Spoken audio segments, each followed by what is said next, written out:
Welcome to the Tribe of Two, the officially unofficial podcast for Star Wars The Mandalorian on Disney+. I'm Jim. I'm Aaron. And today we're talking about Season 2, Episode 3, Chapter 11, titled The Heiress. You know how I know that? It's not by looking at Disney+, which does not tell you the names of any of these episodes, except for Season 1 episodes, which, I mean, it's fair. You know, it takes a long time to go in, update those titles, give them a season. Give them a full ass season. They had their intern who was going to come in and transcribe those, add it to the system, but then COVID hit. It's a lot of difficulties. A lot of things could go wrong. So it's up to me to look in the episode, make sure that I'm not writing any notes during the title sequence, which is otherwise completely inconsequential, to pick out the title, and it's called The Heiress. And this is all me, like, tongue-in-cheek apologizing for not knowing the title of the first episode that we started this up. So yeah, you got me. Thank you for pointing out that these titles are in the episodes. Aaron, what'd you think about this episode? It's a good episode of The Mandalorian. I liked my episode of Mando and Commander, the Mon Cal Chronicles. Look, this show is a Saturday morning cartoon serial, toy selling show cartoon with just a lot of style and some interesting twists and a huge budget and all the Star Wars lore to draw from. So and on that basis, every one of these episodes is going to be enjoyable. On the other hand, every episode is going to have the Mando to go wanting to do something, and then someone says, "Oh, I can help you that, but it's going to cost you. You're going to have to help me on my mission." And then the episode will begin. So it's like, that is the engine. That's the formula that makes this stuff work. I think there are episodes that are really, really good and like next level. Like, I think the season premiere was one of those things where it's like, God, that Crate Dragon battle. Yeah. And I thought last episode was that. I really enjoyed last episode. The spider battle. This one a little bit less so. Like, I felt like these particular Mandalorians with their color coordinated outfits gave me a little bit of, like, especially in their penchant for manual hand-to-hand combat, especially in the first half of the episode. A little Power Ranger-y. Okay. But, and some of the action is going to be very Saturday morning goofy. Like, instead of some cool way to get out of a situation, you'll just have a heroic character charging forward in invincible armor that chuck grenades 3 foot further than he could have, I guess. But it's fun. Baby Yoda's really cute. The Mandalorian looks cool as hell. I'm sure there's like a procedure. This is probably in like Clone Wars episode, season 15, episode 9. It probably tells you exactly how. Is there like some electrolysis going on to color the Beskar metals different colors? Like, what did they do? Because as I saw, they just melted down and shape it. Can you make it green? Can you make it blue? You can make it blue. How does that work? Sure. Sharpies. Inquiring they just color minds. over it, and then every time they have a battle, they have to re-sharpie it because, boy, that just, the turbo lasers just take that right off the Beskar. Yeah. Permanent marker my ass. After the Empire collapsed, the Sharpies are hard to get. Yeah. You want those pre-Imperial Sharpies that really can stick to Beskar. Those New Republic Sharpies, they just don't have. they banned the dye that's based on the bones of Wookiee children that just really makes it bond, and it's no good.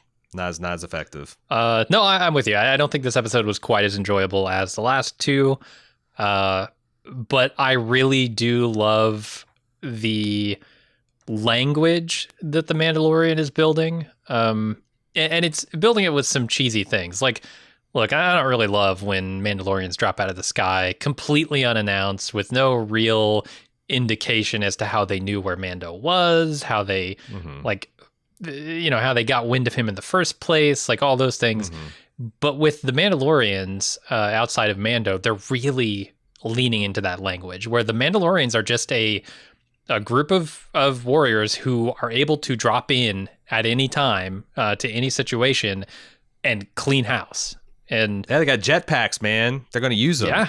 Yeah. Death from above, baby. And like, if you look back at the previous season and this season, every time the Mandalorians come in, they're drop troopers, right? They're just dropping out of the sky unannounced and kicking ass. And they're consistent with that. It works. It's good language of cinema type stuff. Mm-hmm.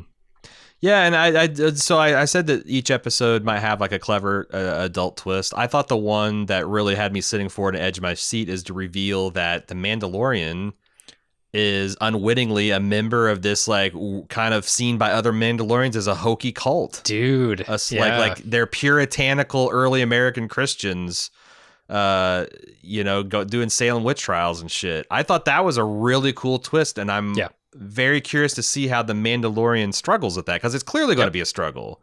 He's got this way. Also, it's a pathway for Pedro Pascal to get his face shown, because clearly it's not intrinsic to being a Mandalorian that you can't reveal your head, your face, I should say. Yeah, that's the thing. It's part of that old way, right? And that's the thing. I guess when I went into the show, I was thinking, okay, well, they'll reveal more about the Mandalorian culture, but I was thinking of it from more of like just telling the audience more about a culture that was unified and like, destroyed by the Empire, stuff like that. But it seems like there's going to be political and religious fracturings of the Mandalorians, which is cool. It adds so much nuance, so much interest to that culture that I guess I didn't expect from a show that, like we said, is basically a kid's Saturday morning cartoon in the flesh. Yeah. It's like, in Star Trek, what's a liberal Klingon look like? What's a conservative Klingon? What's a moderate centrist Klingon look like? You don't know, because as far as you know, every Klingon from Klingon is essentially the exact same goddamn person with the same creed, the same. I know there's that it's slightly more complex than the weeds of Star Trek, but like the idea that like there's not. I just thought it's great. I thought it's a nice twist. It's something I'm kind of personally interested in as a person who's had a similar realization about the culture I was born into. I thought that was really cool, and I hope they continue to find ways to bring that, like him wrestling with the concept of like, oh God, what is it? What does it mean to be? I'm a tribe of two. I could do whatever the hell I want. As far as setting up a culture or a creed. So that's exciting. It's exciting. Until Mama Hammer comes back and demands her Beskar back. Yeah, that's that could be a problem. Yeah, we'll see. Gets stripped of his horn patch. No longer a tribe. What would we do for a podcast? We're no longer a tribe of two. We're just the Mandalorian podcast in exile. Yeah, why not? All right, you ready to get into the recap? Yeah, let's do it. We start off with Mando piloting the Razor Crest in for a manual re-entry because his guidance system is busted. He quite nearly lands it. Almost, but I guess he just like one of those landing pads just kind of falls off into the water at the last second, and the whole Razor Crest goes under. I thought it was hilarious, like the Mon Calamari's reaction to it. They have like little kid stakes where, the Mandalorian needs the frog mom to pull back on this throttle, but now Baby Yoda's left alone with his eggs. Oh, is he going to horf some more? I expected them to do more with that. They just kind of have her glance back a couple times at the eggs, even though I thought she was going to have to like make a choice between holding the, throttle back. I thought or whatever. that she did. She braces at some point. She's able to brace both. But like I said, these are kid stakes. It's if you got your 8-year-old watching, they're genuinely gripped up about like, oh, we're going to get to see Baby Yoda eat some more eggs. What do we feel about that? I mean, I'm cool on that. But yeah, I thought it was neat. Now. They described this, I looked it up on Wikipedia, that this moon of Trask is an estuary moon. Yeah. Do you know what an estuary is, Jim? I thought it was a coastal region, which doesn't make any sense given what we see. Yeah, it's a partially enclosed coastal body of brackish water with one or more rivers or streams flowing into it with free connections to the open sea. It forms a transition zone between river environments and maritime environments. How do you have an estuary planet? Where are the rivers? Where are the seas? Like it's like how you have a whole planet is just a boundary zone between, like, let's say this is the beach planet. Mm-hmm. You mean a water planet? No, it's a beach planet. You mean a desert planet with like some? No, it's a beach planet. How much more can I? It's a fucking beach planet. Like okay, right, all right. This is an estuary planet. Best I could tell, there was no land. It was all like, these structures built atop the ocean. It's all estuary. It's an estuary planet. It's an ocean planet. Let's not get it mixed up. It's an ocean planet. Yeah. But maybe it's brackish. Somehow there's more it's a little bit less. It's not as salty as you'd expect from an ocean planet. Yeah, maybe. Oh God, the mosquitoes. No thanks. Yeah, I will say, like, there are two really cool things here. A, what they're doing with the Razor Crest. It's basically the new Millennium Falcon, which it just keeps getting the shit kicked out of it. And by the end of this episode, God, it's strung together with Mon Calamari spit and bungee cords. Literal no shit bungee cords. And tarps. Like, wow. One thing I've been doing for fun on Twitter is posting. Like last week, I posted a picture of the Winnebago from Spaceballs. This week, I found another RV who's it was in a very similar condition in terms of bondoing and baling wire and stuff. And like I'm trying to find real world equivalents to the Razor Crest, but the Razor Crest has seen better days. Like, is this going to be the thing of the season? Is the Razor Crest is just going to get beat up and kind of fixed and beat up and it seems like it, but when Boba Fett shows up with the Slave One, what hope would he have? Style. He's going to style on our Mandalorian here. It's going to be bad. Yeah. I think our hero is going to be saying Dank Farrik a lot. He says a lot in this episode. A lot of people do.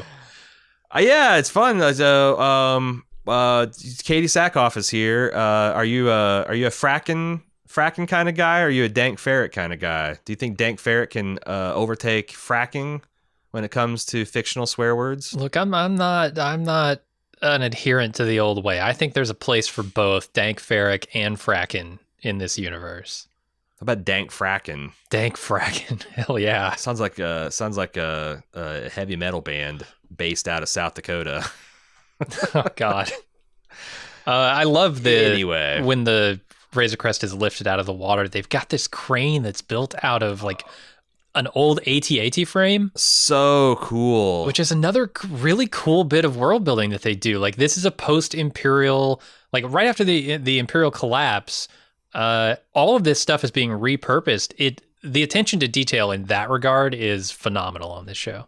Yeah, sell off the surplus stuff. Now, I wonder if because in Rogue One, they introduced this concept of the cargo AT-ATs. Like they just are like, those helicopters. Have you seen those helicopters? They're like the cargo helicopters, and it's just like a cockpit and a tail, and it's just like completely cut out in the middle, so that has a crane kind of thing. Yeah. I wonder if it's like a purpose-built Imperial like thing, or like what you said, it's surplus. Like, hey, you know what? We don't want these terror weapons anymore. Let's chop the top of them off, and people can weld whatever they do. But it makes sense for an estuary planet that you need these big things to walk around and crane stuff off the ocean floor, recover stuff. Yeah, I guess the water doesn't seem too deep. You know what I would like to see is an ocean-based Imperial vehicle, like because you're not gonna take over this quote-unquote estuary planet with a bunch of AT-ATs, right? Like that doesn't make any sense in this terrain. So what does an attack vehicle or a scout vehicle from the Empire look like, specifically designed for quote-unquote estuary ocean planets? Yeah. Does the Imperial Navy have an actual navy? Yeah. is the question. Do they have boats? Because we know Star Wars now has boats. We saw one this episode. I imagine there's some kind of light attack craft. Although I renew my objection to the concept of boats, is that wouldn't you just have like an Imperial attack cruiser, just like this fly? But you could say the same of AT-ATs, right? Like what use is it to have something walking on the ground? Oh, I guess here's the thing. Yeah, planetary shield. You get a water world with a planetary shield. You gotta land something to take it down. You need some boats. It's true. That's the case for it. So yeah, they pull that the Razor Crest out of the water. Mando pays Mon Calamari worker to make it spaceworthy again. And Frog Lady's reunited with another frog person. I think it's her husband, right, that she talked about previously. Very happy to see that the eggs survived, or at least the ones that Baby Yoda didn't eat. And they point Mando to an inn where he can find other Mandalorians. And we see that someone is watching them from the shadows. A hooded lady. Is she Sith? She might be Sith. We'll find out. We'll find out by the end of this episode. And then they go to the inn. I thought, also, hungry Baby Yoda. We got to point out the cute stuff. I thought the frog couple is really cute. Like, even though we can't understand them, they speak the language frog. I thought the way they're like, hugging and kissing each other was really adorable. Mm-hmm. And Baby Yoda being hungry, his hungry wilted ears face is premium Baby Yoda. It is. So they go to the inn, and Mando bribes the bartender into giving him some info. He calls over Quarren, who claims that he can take Mando to the others of his kind only a few hours away, and they set off. Did you know anything about the Quarrens before this episode, or do you know anything about the Quarrens after the episode? I mean, other than they are like their name and that they've been around Star Wars for a while, no. So they share they're the species that co-evolved on Mon Calamari with the Mon Calamari, and their big thing is canonically they're just kind of assholes. Like surly is a word used a lot with them, and apparently they share the piece on Mon Cal pretty uneasily with the Mon Calamari. Maybe because it's not called Calamari Quarren or Quarren Calamari. It's just Mon Calamari. Like, hey, we're here too, assholes. Yeah. But yeah, like one of the defining features going back to like the RPGs and stuff is the Quarrens are just kind of surly. They just have bad tempers, and I thought that was. Definitely came across this episode. They're very gruff, quick to acts of violence and anger and whatnot. So yeah. And I want to say this is the first time that certainly I've seen an ocean planet or an estuary planet. And so it was cool to see all of these, the mix of like Mon Calamari and Quarrens, and these frog people chose to live here because obviously they'd want to be in an aquatic environment. Sure. It was just a neat change of pace. We've seen deserts and jungles so many times. Although wasn't Camino where the cloners lived, was that an ocean world, or did they just was that based on an ocean? You might be right about that. Camino might be. Because if you landed in Hawaii, you'd be like, oh my God, Earth is an ocean planet. And you're not actually that wrong. Earth is pretty damn close to being an ocean world. So yeah, I'm not certain if Camino is actually all ocean, but maybe it is. And you get this nice, cute scene with Baby Yoda trying to eat some gruel, or whatever passes for food in Trask. I saw it coming out of the hoses. I'm like, what is this lumpy ass gruel? And it turns out there's living things in the gruel. Mm-hmm. Yeah, like Mando has to save Baby Yoda twice from food this episode. Yeah, for sure. Might be a recurring theme. So this trip on the boat that they set off in turns out to be a trap, and Mando and Baby Yoda are dropped into a Mamakor pit, and Baby Yoda's eaten, and then 3 Mandalorians show up out of nowhere, save them both, and to his shock, when they all take off their helmets, which is something that doesn't happen in his world, he asks what's up with that, and they explain that he is a child of the Watch, which is a cult of religious zealots who broke away from Mandalorian society with the goal of reestablishing the old way, according to them. Do you know anything more about this? Well, I want to talk about the Mamakor real quick, because this is one of these new, the WPMs per minute, the Wikipedias per minute. This is a brand new invented creature for the Star Wars universe. Yeah. And I thought it sounded like some kind of aesthetic revolving around like moms. Mm-hmm. Like, oh yeah, I'm into vaporwave Mamakor. Hell yeah. Oh yeah. It's all those. It's every single like inspirational message you've seen painted in a dining room, on a dining room wall. Love, pray, yeah. Yeah. That's Mamakor. Mamakor. What were you? It's that movie Mom and Dad. We talked about how we just watched this movie Mom and Dad with Nicolas Cage from like 2018. Oh yeah, where the parents turn into zombies. Yeah. Their kitchen dining room area is so Mamakor. Hardcore Mamakor. What were you asking about the Mandalorian culture or something? Yeah, do you know anything more about this child of the Watch, this cult of religious zealots? I think I think this is all brand new. Now, I have started watching the Clone Wars episodes that our lore historian forwarded to us or mentioned. It's season 7, episodes 9 through 12. I'm halfway through that saga. So far, no Child of the Watch, but I think this is actually a new concept, or we'd have heard about it before. The fact that there is some kind of, and also this is a brilliant explanation for all the different takes on Mandalorians too. because like this particular version of Mandalorian was not something I'd been familiar with. And I know that there was a lot of, we've seen Mandalorians from Mandalore royalty in these Clone Wars episodes taking their masks off. So it's like, what the hell? You can't take your mask off? It's a neat explanation. Well, these are essentially, Pentecostal, Southern Baptist revival Mandalorians that are taking it back, getting rid of all the pagan influences on their Mandalorian religion and going mama core with it, getting back to basics. So I don't know, but I'm really looking forward to learning more about it. Me too. Yeah, it's the most exciting thing of the episode for me. The other thing that probably excites a lot of Star Wars fans, people who have seen Clone Wars, I think, is Bo-Katan. Bo-Katan shows up. Katie Sackhoff voiced the character in those cartoons, and then she's here playing this character again. And as the title Heiress implies, she is last of her line. She's kind of she's Mandalorian royalty. And as we find out later in the episode, there's a whole that's the thing, getting to the Clone Wars stuff. There's this whole backstory with like, she has an older sister who was in line for the throne, but she got killed somehow. And she had a relationship with Obi-Wan Kenobi of all people. Like I said, there's a lot of connections here that I don't fully understand, but she's a big deal on Mandalore, this Bo-Katan. Yeah. Probably going to be a pretty big deal in the show, I would think. But we'll see.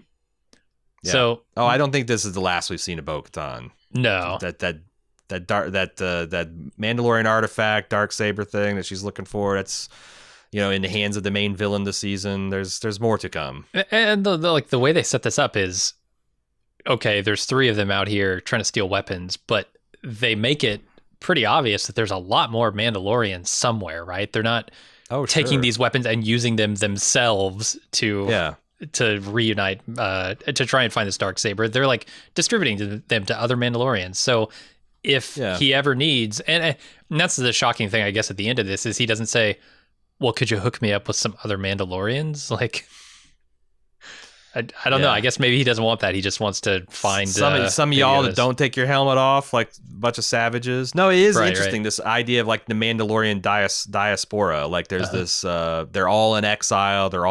Some of them are living as bounty hunters. Some of them are leaning on the old ways and the old religion. Some of them are trying to get their homeworld back. It's really fascinating, and it makes the world feel bigger. Yeah, and we'll talk more about it when we get toward the end of this episode.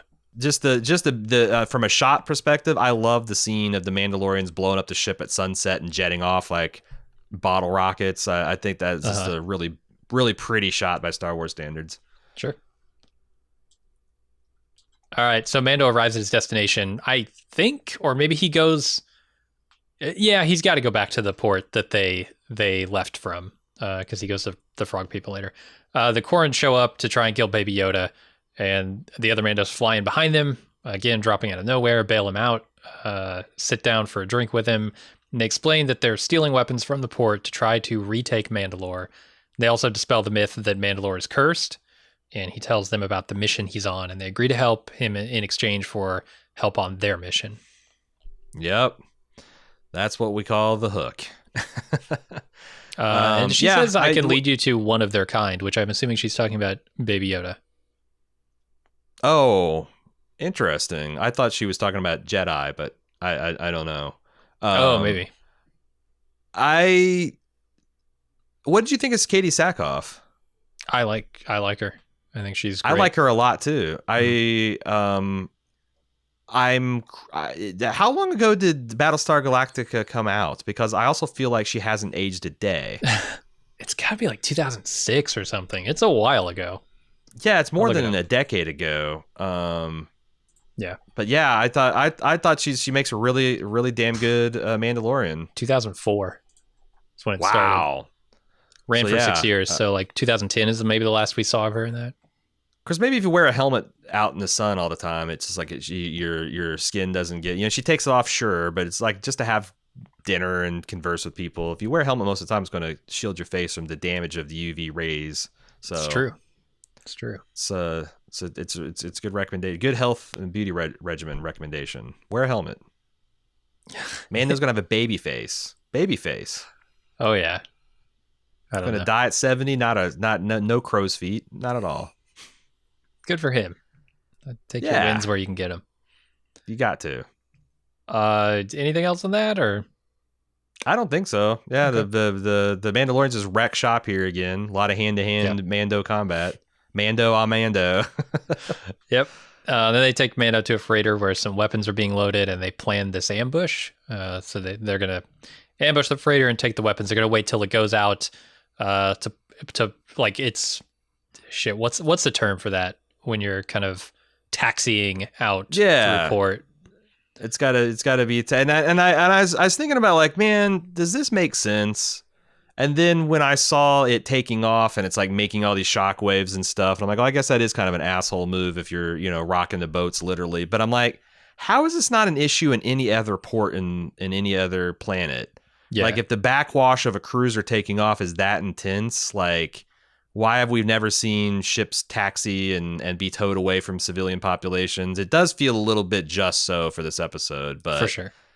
What are you going to do? It's an estuary planet. It's just it's all the whole planet is a fragile ecosystem that the New Republic, those bastards, have regulated the hell out of, and now you can't just take off your ship and fly because it disrupts. The reason these frog people had trouble conceiving is because of all the hypersonic gravity waves and the whole planet's an estuary. That's it. Yeah, it is just so. They get a taxi out so far, and then they can get out of atmosphere and then hyperspace jump. Which that makes sense, right? You got to be out of atmosphere before you hyperspace. Sure. Yeah. But yeah, we'll get there.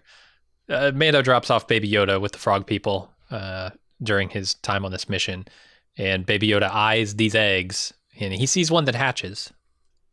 Yeah, I was wondering, like, most people were like, didn't been out of shape about Baby Yoda, the little genocide committer. But I was wondering, it's going to be a whole other level of real if he just like swallows one of these babies whole, like he would. And I kind of wondered, does this show got that in it? Is it going to be like, is there going to have comedy of like these parents being horrified that this little adorable thing is eating its children? Like they didn't turns out they got along real nice, really cute. I had a definite like the call is coming from inside the house moment when he dropped Baby Yoda off. Like you're putting the killer in the house. You can't. I thought the rest of the episode was going to be cutting back to him like sneaking out in the night, under cover of darkness to chow down on a few eggs, but they didn't really do that. As many eggs in his face as he could. So the Mandos land on the freighter, but the captain is alerted to their presence, forcing them to fight their way through an army of stormtroopers.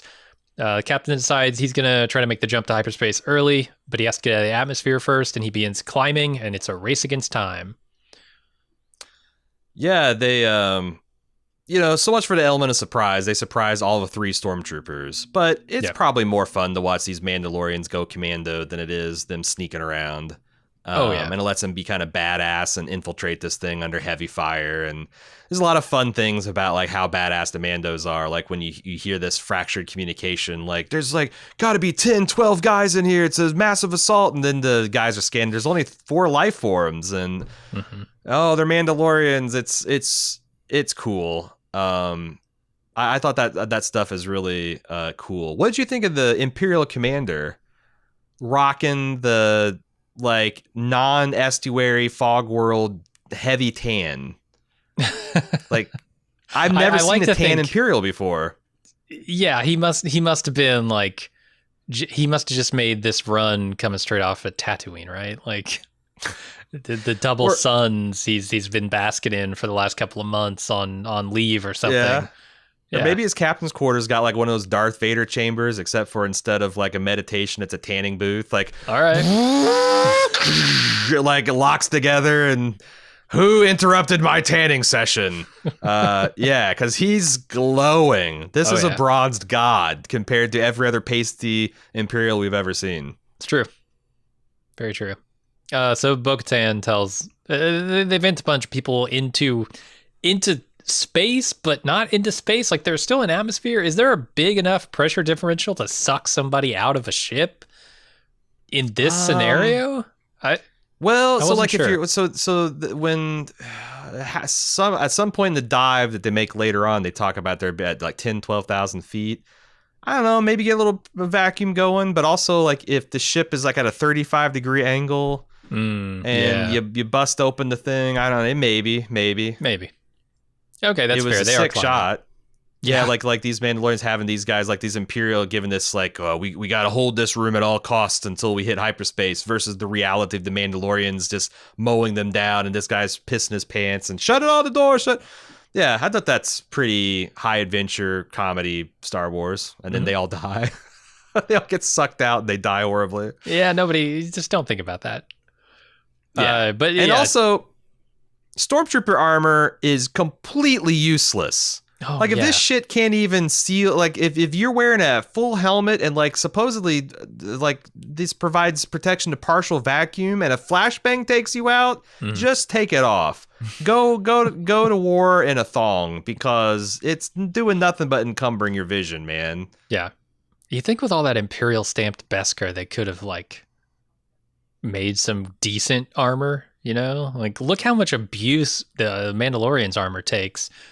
He takes 50, 60, 100, 1,000 blaster shots. He's fine.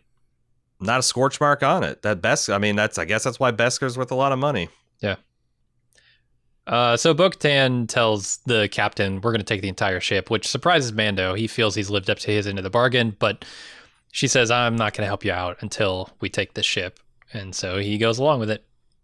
She altered the terms of the deal. She did. I almost thought they were going to go for some Star Wars wordplay there, and they didn't, that's fine. Yeah, maybe I'm some of that glad. stuff is too on the nose. Show a little restraint.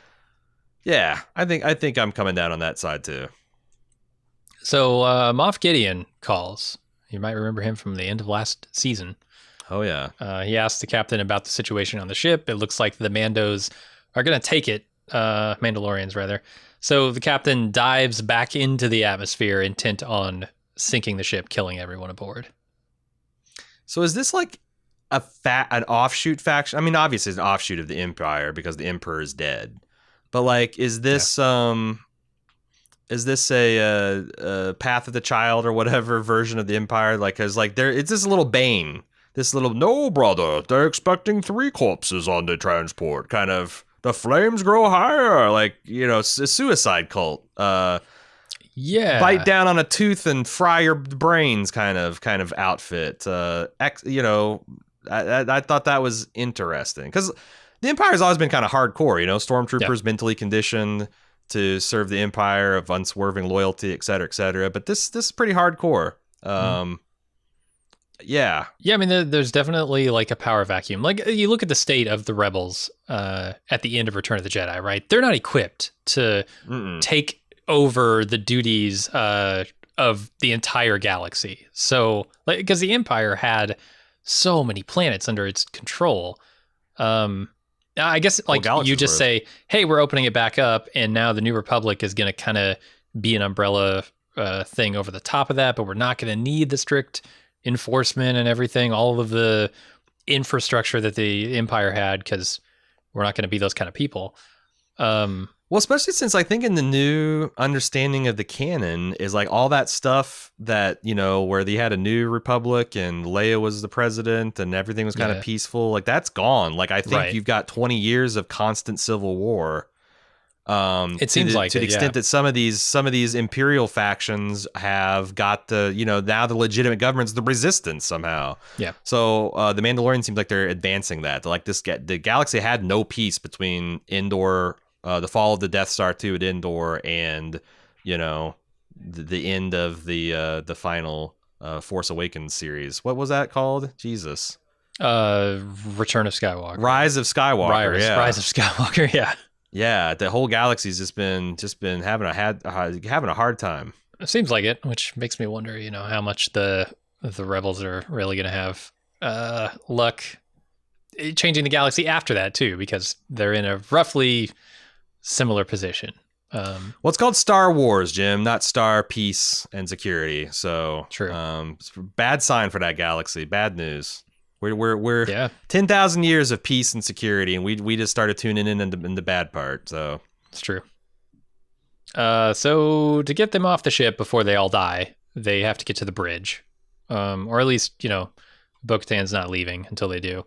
So Mando takes a bunch of laser bolts to his armor, and he uses his thermal detonators to blow up a bunch of stormtroopers. They make it to the bridge just in time to get the captain to pull the ship up.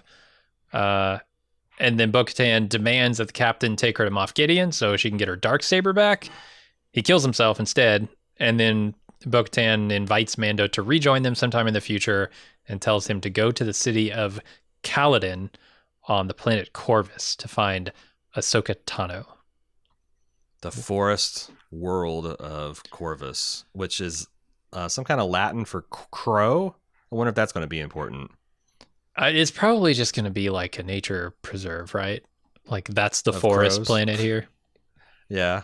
Like this is the estuary planet, and the forest planet's just like an arboretum or something. Yeah. On a desert planet. I don't know. Yeah. I thought the Imperial, I alluded to it, but that Imperial's suicide tooth that like just fried his brains with electricity, I thought was really cool. Yeah, they do an effect like the Emperor blasting you with his electrical powers, right? Like, yeah, you could see the dude's skull is pretty slick. It's cool. And there's like I thought we talked about how the Mando had this culture shock, but the one thing they're able to agree on at the end is like, your bravery will not be forgotten. It is the way. Like Mandalorians, when you get down to it, can still agree that random acts of bravery and violence is pretty fucking cool, pretty sweet. Even if it doesn't make a lot of sense, like his last stand to, again, you stagger forward 16 feet to throw a thermal detonator. When I just saw you roll 3 of these like 30 meters as seen before, I don't know. Yeah. I don't know. Seems kind of kooky, but well, he had 2. Beskar folks. He had 1 in each hand, so maybe.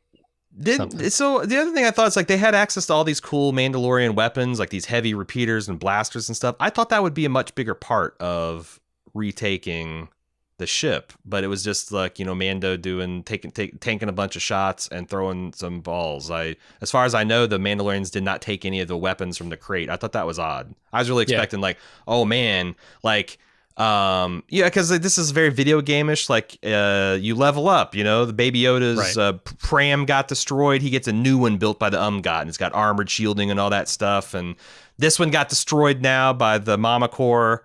And he's probably going to get a new one. It's going to have a manipulator arm or maybe blasters, so the Baby Yoda can be a more active part in things. But I thought this was going to be like, oh, now the Mando is he's going to have his disintegrator rifle, he's going to have his quick draw pistol, and now he's going to have like an ion grenade launcher or some shit. Mm-hmm. I didn't get that, unfortunately. He's gonna get one of those mech suits that Snowball gets in Rick and Morty. Yeah, Baby Yoda. There you go. Freaking power armor mech full on Baby Yoda power armor. Yeah. I do think that like if you want to know more about Bo-Katan and maybe where the story is going for, and you got Disney Plus, obviously it's got the whole Clone Wars. You just go to season 7, episode 9 through 12, and that's the meat of that story. And it kind of starts in the middle of the action, and you got to take a couple things for granted. But you know what? You kind of did in Revenge of the Sith. Like, Obi-Wan and Anakin are just best friends now. Yeah. Like it's that kind of like, oh, it feels like I should know more things, but you'll figure it out. It's not a big deal.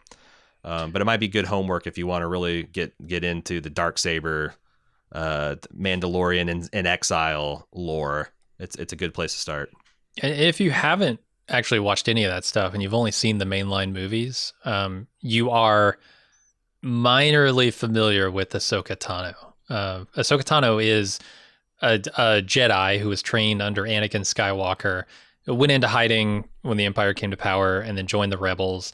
And eventually she was one of the Jedi spirits who talked to Rey as she was fighting the Emperor, Darth Sidious, at the end. Is that true? Rise of Skywalker. Yeah, she's one of the voices who spoke to her and encouraged her to get back up. So interesting. I've only seen that movie once. Same here. Same here. But apparently, like I've read this obviously on Wikipedia. Like, gotcha. I didn't know that off the top of the dome, but yeah. So that's cool. Minor link to Rey and the movies, and we'll see more of her probably next episode, maybe one after that. I don't know. Yeah. I thought it was cute that Baby Yoda loves the frog babies. And the frog baby loves Baby Yoda. We had a okay. Baby frog, Baby Yoda, cute off. And like when they're separated, they both were squeaking and squealing for each other. Like they were like best friends already. That was cute. All right. I wasn't sure if Baby Yoda wanted to eat the thing or be friends with it. It was scary. Thought so too. On my second watch, like I wondered if it's like you're supposed to realize that, but then the second watch I noticed that the baby frog was kind of trying to get the Baby Yoda too. Like no, they actually had some kind of friendship. So I thought that was cute. I also love like the Mando bailing out of the freighter and like skydiving until he activated his jet is such a cool. I love him having the jetpack. Yeah. It really adds a lot of dynamicism, and it also allows him to do a lot of cool death from above type stuff. But gosh, it's just give me Rocketeer vibes. I love it. Yeah, no, it's great. Like you said, Mando jumps out of that freighter. He goes back, picks up Baby Yoda, who's playing with that tadpole. He goes to the port where Mando's not super happy about the state of his ship, but he pays anyway. And the ship barely flies now. It's a bumpy ride is an understatement. And then Baby Yoda eats this squid creature that's stowed away on the ship. The poison head crab. I like how they film it like it's that's not what it really is, but I thought that's what it looked like. Like a Half-Life 2 or a Half-Life kind of thing. Yeah. But it's slithering, and you like the whole time it's happening, I'm like, well, they're playing a bunch of scary music, but one of two things is going to happen. Number one, Baby Yoda just eats it because that's the funny thing, or Mandalorian's going to kill it. Turns out I was both right. Mandalorian crushes it, and then you like 3 seconds later you cut back to the Baby Yoda finishing it off, which I thought, and I love the line where I love this Mon Cal guy because. You know, the Mandalorian's like, I gave you 1,000 credits, and the guy just passes like, just sign here, get the fuck out. And then when he gets into his ship, he sits down and goes, Mon Calamari, unbelievable. Which, as a Star Wars fan, I thought it's funny because like I have positive associations with the Mon Calamari. You know, Admiral Akbar, real stand-up dude, hero of the New Republic, of the Rebellion. But here, apparently, maybe Mon Calamari are also famous for being a rip-off artist when it comes to fixing up your ship. Apparently, I don't know. This is one of the most fun things for me is just to see how the Razor Crest is changing, and I like this is almost like a marketing thing where you could or whatever a plot to sell toys or something. You could sell the different stages of the Razor Crest, and I would be totally cool if by the end of this series. The Razor Crest was unrecognizable. Like, has, different engines. Yeah, it's got the engines off like an engine off a Star Destroyer or something strapped to the back of it, and its old engines are gone, and they're replaced with laser turrets from, the Millennium Falcon, from those. Absolutely. I don't know. You could do so much with this and go so far down that road. I would love to see that. I would too. And it reminds me back in the day, I know they sold TIE Fighter and X-Wings where they had decals where you could out of the box, you could make it into like a pristine X-Wing, or you could like put decals that made it look like it had scorch marks and battle damage. Nice. On its side panels and whatnot. And you could do that with the Razor Crest pretty easily. Oh God, they could make a whole set. I mean, you could make a great Lego set from that where you can reconfigure it into any form. Just before we sat down to record, I noticed that they have a Razor Crest Lego set that looks really fucking cool. That one's pretty badass. Assemble it as battle damaged, or you can just do your own. Like, it's Lego. Hey, true. Don't put it. Make sure this kit doesn't have any right angles in it because nothing is hanging straight or working correctly. Get a Tantive 4 model and strap an engine to the back of it. Why not? Yeah. That'd be sweet. But that's it. That's the episode. Pretty good. I love also the way the Razor Crest hyperspaced out, and then a single panel of it fell off and like twisted in space. Like perfect. I loved it. Well, that's it for the episode. Let's talk about feedback. We got a couple to consider. Mando@baldmove.com is how you get your hyperspace transmissions to us. First up, Eric in Nashville said, you guys are talking about how you thought it was cool in the latest episode that they were roasting the Crate Dragon meat on a spit over what looked like some sort of pod racer engine. We are a big Disney World family and have been to the Galaxy's Edge at Hollywood Studios, and in there is a little restaurant called the Ronto Roasters, where you can get a Ronto wrap that is exactly how they want you to believe they're cooking the Ronto meat. Nice. Of course, it's all for show and theming, but when my family was sitting down watching the episode, we thought for sure it was a nod to that. I've included a couple of photos of what it looks like. I think you're right, because the mouse does one thing: cross promotion and world building. And the picture should just a big hunk of meat. There's a engine over it cooking it, and there's like a little recommissioned battle droid kind of like turning to spit, like animatronic style. Awesome. When COVID all blows over, I would love to get a chance, because like this thing kind of debuted and then the country went on lockdown. But I definitely want to go and check it out because it does look cool. Yeah, so it looks like a real treat for Star Wars fans. Together and go do that. That'd be fun. That'd be super fun, because I know my kids with a child to go down there too. Yeah. So, but yeah, thanks for sharing it with us, Eric. Moving on to Renee. Last episode, Mando says, "May the Force be with you," and the X-Wing pilot responded, "And also with you." Is it me, or is this the first time "and also with you" has been uttered by a Star Wars, or uttered in a Star Wars thing? I've heard it said amongst friends and on the internet, and I've said it myself, as it's a funny homage to the Catholics, "May the Lord be with you," and also with you, but I've never heard it in official Star Wars since. I feel like that Han and Luke and like Han and Lando exchanged a couple "May the Force be with yous." But I don't think it was and also with you. Is more like and you or you too. Yeah. Yeah, I don't know that also with you has been used before, but definitely I have "May the Force be with you" has been used a lot. Yeah. I wonder if, because it makes sense, like after the war and like you had a prominent Jedi that was like the hero of the rebellion. I wonder if like, as hard as the Empire worked to stamp out the religion of the Jedi, I wonder if it's like really resurged. Mm-hmm. Kind of like we're seeing like, there's a little, in the last 10 years or so, there's been a resurgence of kind of hippie culture, like crystals and healing and horoscopes and whatnot. Like, it's a cultural cycle that's come back around. So now the Empire has fallen, it's cool to be with the Jedi. Because, like, and also, I guess it's like okay, so, like, the Mandalorian doesn't believe in the Force, right? But I imagine, like, New Republic X-Wing fighters would kind of be up on, a big part of the Force, because it seemed like the Rebels really leaned into that as counterculture to the Imperials. Yeah, I mean, if they're going to lean into that, they've been doing a lot with, like, making more Jedi. When the original trilogy aired, you were like, oh, the last of the Jedi is not, Rey or whatever. It's Yoda. He's literally the last, like the only one left. And when he died, it was a huge thing. And Luke had to become, this Jedi to keep that going. But now they've just thrown in a whole, they're Jedi everywhere. Like Ahsoka Tano's been out there. Like there are Jedi all like scattered all across the galaxy. We just didn't know about them. Yeah, tons of Jedi out there. They're just not making themselves known. The mad clone Jedi or whatever. Yeah. There's that's what we found out in Expanded Universe. You turn over a rock in the galaxy and there's a Jedi hiding there. Yeah, kind of made them less special. Yeah. But also more capable. Like you could believe that the Jedi could have influence again if there were more of them. Sure. Because it just being Luke was kind of disheartening. Right. Got to get that thing started up again. Britt B says, "Hey guys, your Star Wars knowledge exceeds my own." Well, we'll see about that. And these last few episodes have had planet hopping and the time it takes to travel through space and atmosphere. Could you expound upon the following questions? Am I correct in understanding that hyperspeed is nearly instantaneous and allows preset routes through the galaxy? Or does it take longer to hyperjump to somewhere further, like Tatooine, which is on the edge of the galaxy? I think that latter is true. I think it takes longer.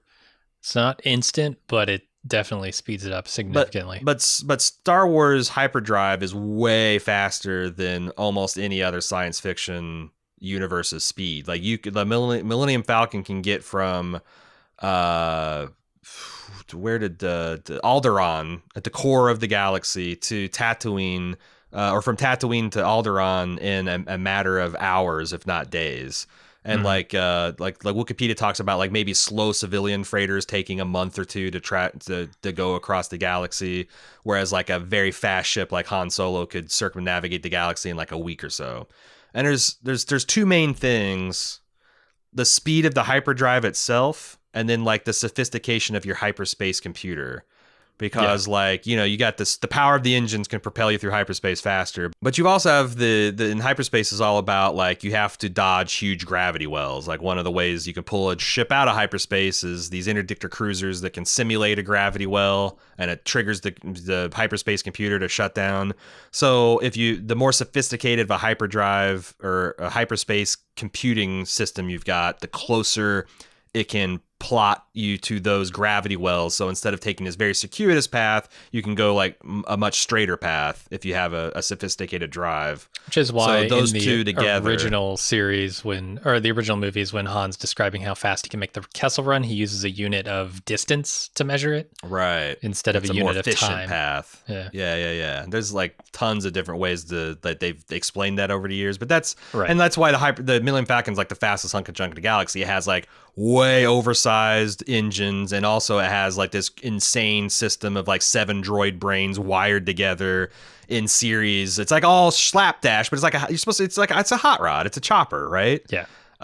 So I think that gets you most of the questions. Now the other burning question you have, which I don't really have a great answer for, is how do we know how fast a ship travels if it forgoes hyperspeed and mainly travels through space?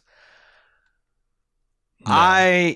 Even at near light speed, it would take so long to go from one planetary system from one solar system to the next, that a lot of times, like for example, you got the situation in the classic series too, Empire Strikes Back. Han gets dumped the Millennium Falcon gets dumped in space with a non-functional hyperdrive in the Hoth system. And the closest system is the Inoat system, which has the gas giant Bespin. He's going to go there. How long did it take? Like, how long did it take for them on sublight to get there? You don't really know. Like, Luke Skywalker was training with Yoda the whole time. Probably a few months.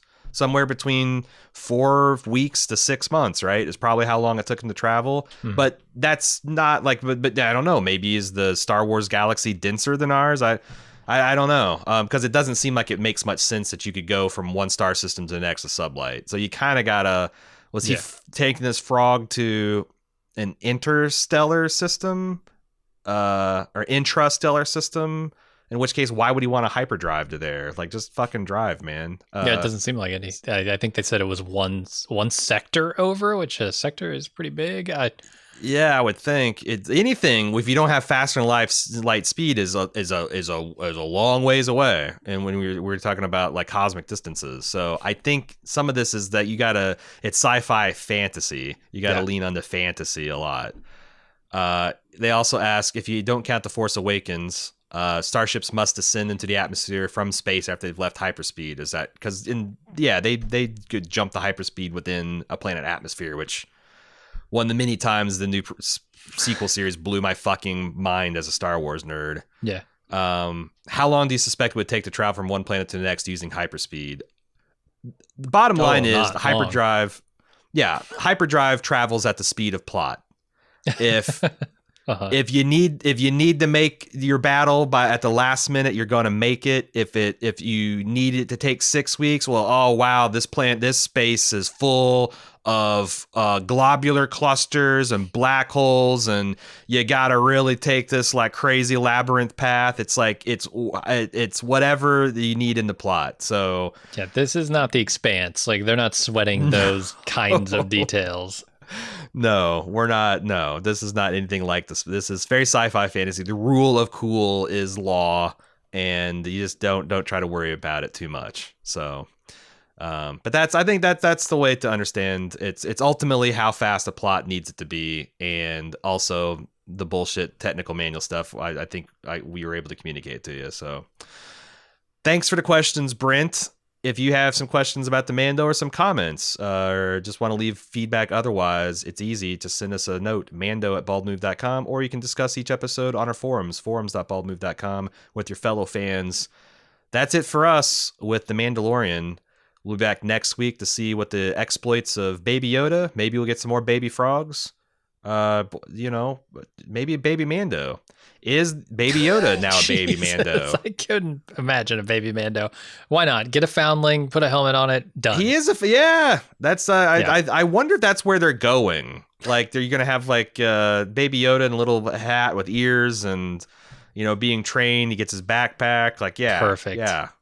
Yeah. Season 23 of The Mandalorian dies and Baby Yoda takes his mantle. That's what I'm here for. With his little pram thing busted, could we see a jetpack with a built-in pouch for Baby Yoda? Oh my God. Is that possible? Yeah. Like little a double-decker thing. Like what Yoda used to ride Luke. You got backpack Baby Yoda. Exactly. Or is it the chest sling? Is it like, it's like you got him the baby carrier, just he's hanging out front. He takes a lot of shots to the chest, yeah. He takes a lot of shots to the chest, but on the other hand, Baby Yoda's feet going to be next to the hot thrusters. That scares me. It's true. Build that thing out of asbestos or whatever the Star Wars non-cancer causing equivalent would be. Hyperfiber. We'll see. Carbo steel fibers is what you want to weave that out of. Mm-hmm. If that doesn't exist, someone put it in Wikipedia. We'll see you next time. Until then, I'm Aaron. And I'm Jim. Later.